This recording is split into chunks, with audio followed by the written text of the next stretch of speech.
All right, guys. Overlook the bench. My whole shop's a mess, but so I've got saws on every bench. Uh, some of mine, a couple of other people's. But anyway, this is the 592 that I converted to a 585 just a few months ago. Maybe not even maybe a month ago, a few weeks ago. And I put it back with all OEM things. As you can tell, the saw never hardly sees air.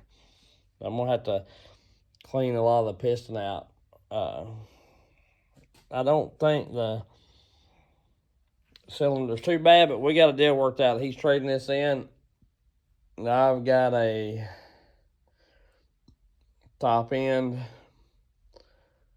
to go on that.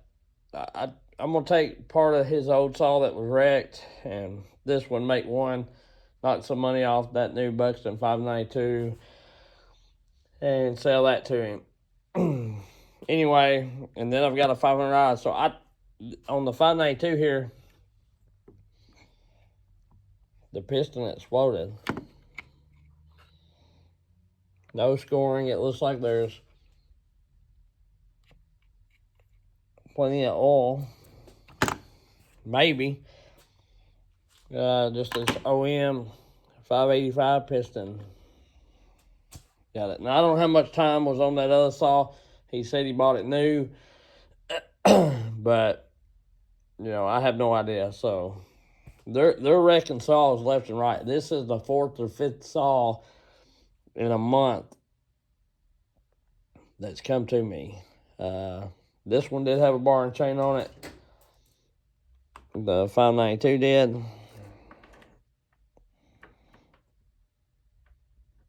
And it's not the best. I may throw it on something of mine and cut with it for a second just to see how bad it is. And then we got a 500i.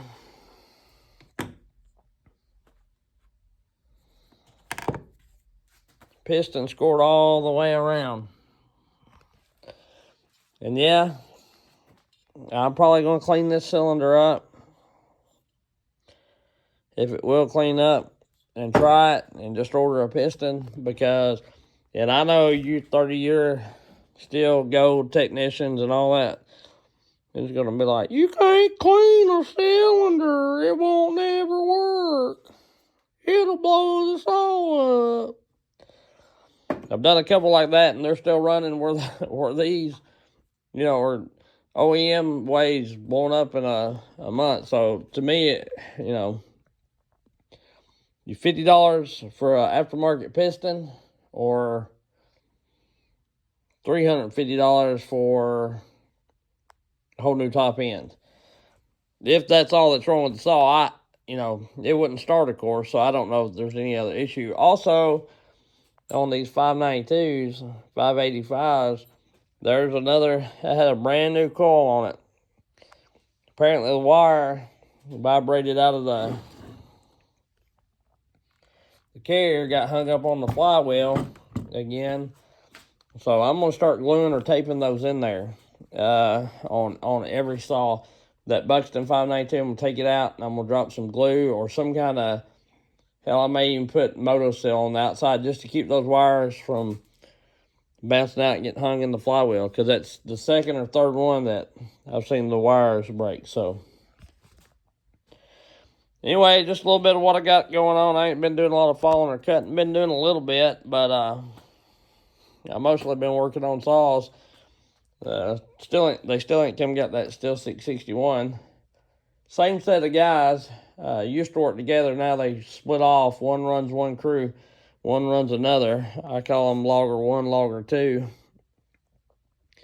This is logger 2 stuff, and logger 1. He's still got to get his 661. They may not even know they got each other's crap up here. But anyway, they may not know one another's got stuff up here, or I may send it home with him when he comes to get his stuff. So yeah, it's just and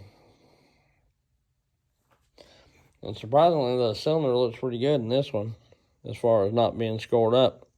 From what I can tell, I got to really get in there and inspect it. And this has got transfer on it.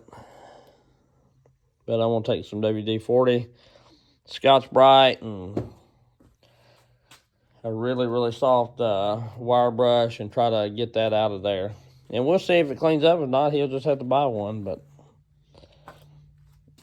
I'll flush the cases real good. I'll flush the case on that. I'm not going to tear it apart and do all that kind of stuff. I'm just going to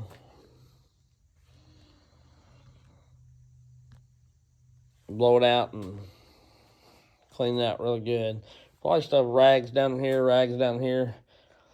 Clean all that out and flush them both out and all that kind of stuff. So anyway, I know I don't do things the way the 30-year Stihl technician would. They don't like that. I use screwdrivers sometimes to bang stuff apart and use the handle and all that kind of stuff. But like I say, I'm a get it done kind of guy, not a, oh gosh, we got to be technical and proper to get it done. As long as in the end it's the same result, that's all that matters. Because, with these guys, I'm not talking about them, but they're very bad at maintenance. And I'm starting to see it doesn't matter if it's OEM, aftermarket, brand new, or used for 6 months, they can tear it up. I don't know if his gas mix was bad. It didn't look bad in this tank when it's come, but I've never seen a 500i scored all the way around. No, they're gas hogs, but normally they're pretty tough, so we'll see. I don't know. But that's what I got going on, and that's what I'm doing. So we'll catch y'all later, and I'll give you updates as they run.